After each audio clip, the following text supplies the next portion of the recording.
طيب، نعود إلى اتصالات المشاهدين. معنا عبد الله السناوي، عطلة السناوي من السعودية، تفضل.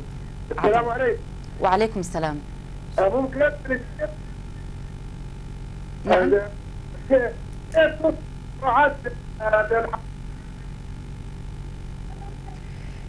نعتذر لرداءة الصوت. ومعنا سهيل من عمان.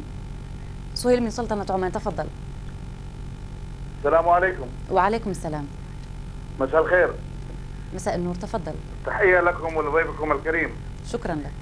وسؤالي للضيف الكريم: ما هي موقف جامعة الدول العربية أو الدول العربية من قضية أوغادين؟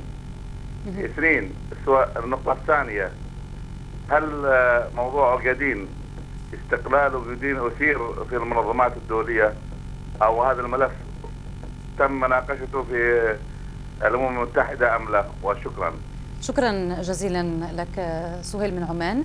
معنا حسن محمد من قطر، تفضل. السلام عليكم. وعليكم السلام. أختي أحييك وأحيي الضيف. أنا بسأل سؤال ضيفك الكريم. نحن الصوماليون ونعرف الصومال كلها وخاصة الإقليم أوغادين. لماذا هالحركة لا توسع القاعدة بحيث هناك قبائل كثيرة وقوميات كثيرة وكلها مسلمة وتناضل وتريد التحرير من إثيوبيا؟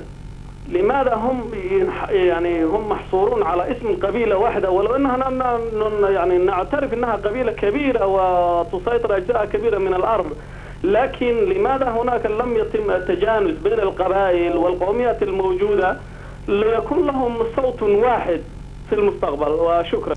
شكرا جزيلا لك حسن محمد من قطر. ونعود إلى الضيف ونبدأ بآخر سؤال: لماذا لا تتجانس، لا يكون هناك تجانس بين مختلف القبائل؟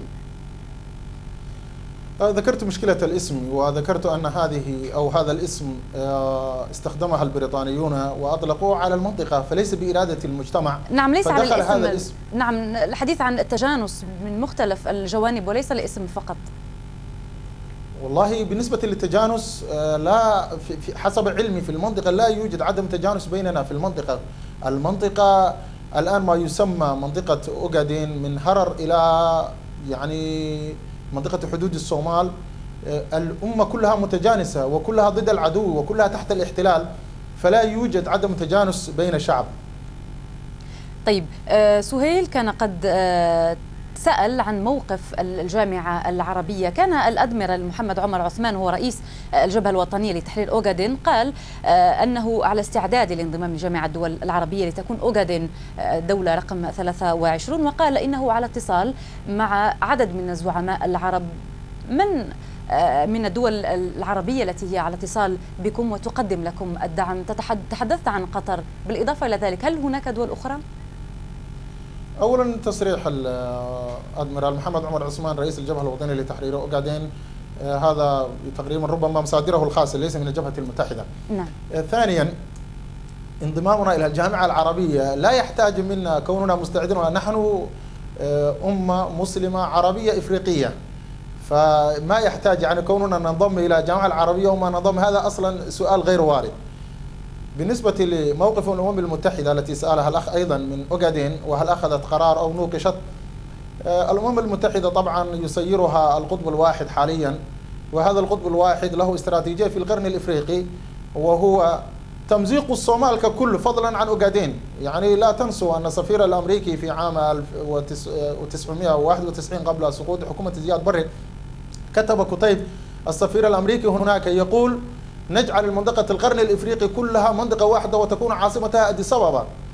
فإذا فضلا عن أوغادين، كأن الغرب أو الأمريكان ومن معهم يسعون إلى الانتهاء ما يسمى الصومال أصلا الحرة، فلا أتوقع أنه في الوقت القريب تظهر بوادر لنقاش قضية أوغادين في الأمم المتحدة، والله أعلم. وهل تتوقعون أو تنتظرون خيرا بقدوم إدارة جديدة برئاسة أوباما؟ طبعا ذهاب بوش ربما يفرج بعض الأمور. يعني على وجه المثال، إثيوبيا تدخلت في الصومال واستولت على مقدشو بدعم بوش.